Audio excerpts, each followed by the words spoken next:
everyone, I'm Dr.M Season, and welcome to our course, Electricity and Magnetism. Today, we're going to discuss potential difference or voltage, electrical resistance, and Ohm's law.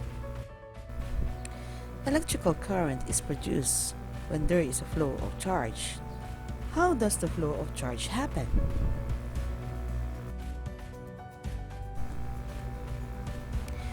In thermodynamics, heat flows through an object when there is a difference in temperature across its ends. Naturally, heat flows from the end of higher temperature to the end of lower temperature. When both ends reach the same temperature, the flow of heat ceases. It means thermal equilibrium occurs. Similarly, charge flows when there is a potential difference or difference in potential or voltage across the ends of a conductor. The flow of charge continues until both ends reach the same potential. No potential difference means there is no longer a flow of charge through the conductor. From figure 14, let us compare the flow of water in a horizontal pipe XY to the flow of charge in a conductor. If there is no pressure difference between X and Y, the water in the pipe XY will not flow. The water pump creates a pressure difference, such that water flows from X to Y. Pressure difference can also be achieved by gravity. From figure 15a, similarly, in an electric circuit, the free electrons in wire AB will not flow unless they are forced to do so. A battery or generator connected across wire AB can provide a force which causes electrons to flow. This force is called electromotive force.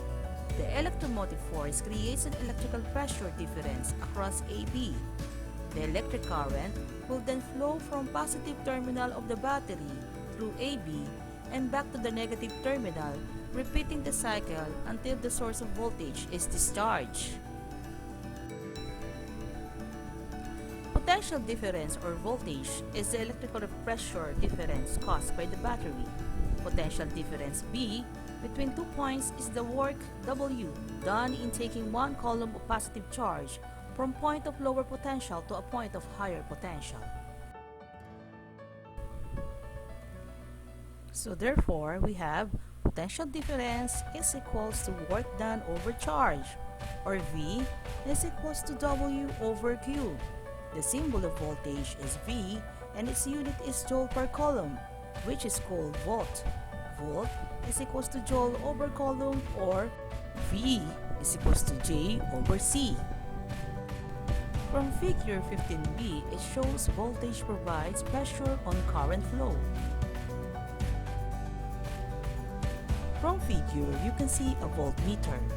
A voltmeter is used to measure the voltage across 2 points in a circuit. The voltmeter is connected in parallel to the component across which the voltage is being measured.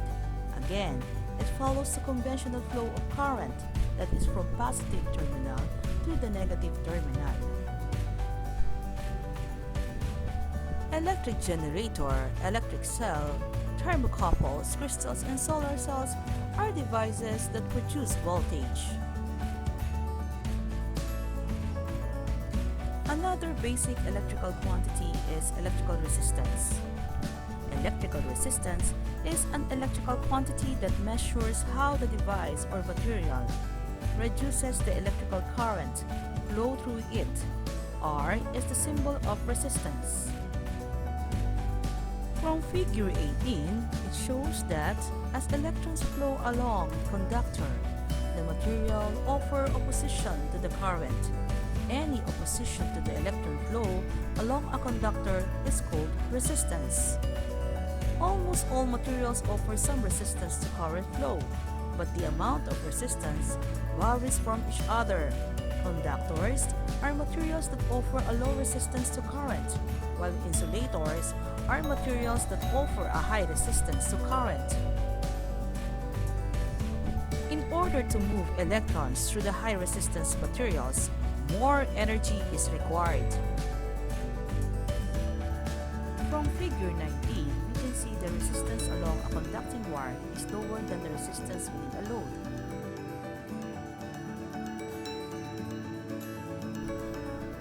From figure 20a, we can see an example of a resistor.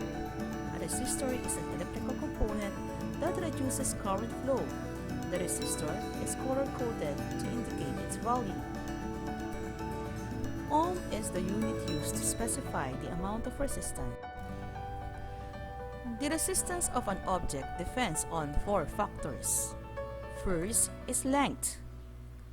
A longer wire has more resistance than a shorter wire. Current must travel farther through a longer wire, so there are more chances for it to collide with particles of matter. Second is cross-sectional area. A wire with large cross-sectional area has less resistance than a wire with small cross-sectional area of the same material. Electricity flowing through a wire can be compared with water flowing through a hose. More water can flow through a wide hose than a narrow hose. In a similar way, more current can flow through a wide wire than a narrow wire. Third is the type of material or resistivity. All materials have some resistance, but other materials resist the flow of electric current more or less than other materials do. Materials such as plastics have high resistance to electric current. They are called electrical insulators. Materials such as metals have low resistance to electric current. They are called electric conductors. And last is temperature. A cooler wire has less resistance than a warmer wire. Cooler particles have less kinetic energy, so they move more slowly. Therefore, they are less likely to collide with moving electrons in current. Materials called superconductors have virtually no resistance when they are cooled to extremely low temperatures. Now let us proceed to resistivity. When we say resistivity, it is the tendency of a material to inhibit the flow of charge. The Greek letter rho is the symbol for resistivity. Its unit is ohm meter. A table of resistivity of some materials is presented below. It shows that a material with a lower resistivity is a better conductor.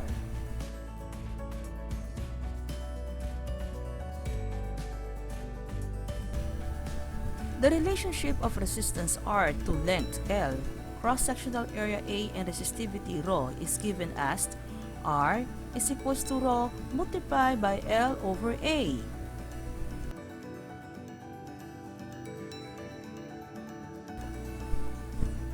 From Table 3, we can summarize the 3 basic electrical quantities. An electric current is composed of a conductive path that allows electric charges to continuously move. This continuous movement of electrical charge through the conducting wires is a circuit called current. Voltage is a measure of how much potential energy is needed to move charge carriers from one particular point in that circuit to another particular point. Current tends to move through the conductors with some degree of opposition to motion. This opposition to motion is more properly called resistance. The amount of current in the circuit depends on the amount of voltage and the amount of resistance in the circuit to oppose current flow. The relationship of these 3 electrical quantities was discovered by Georg Simon Ohm, and it was named in his honor. The relationship is known as Ohm's law. Ohm's law states that the current is directly proportional to the voltage and inversely proportional to the resistance. In equation form, it is given as I is equals to V over R.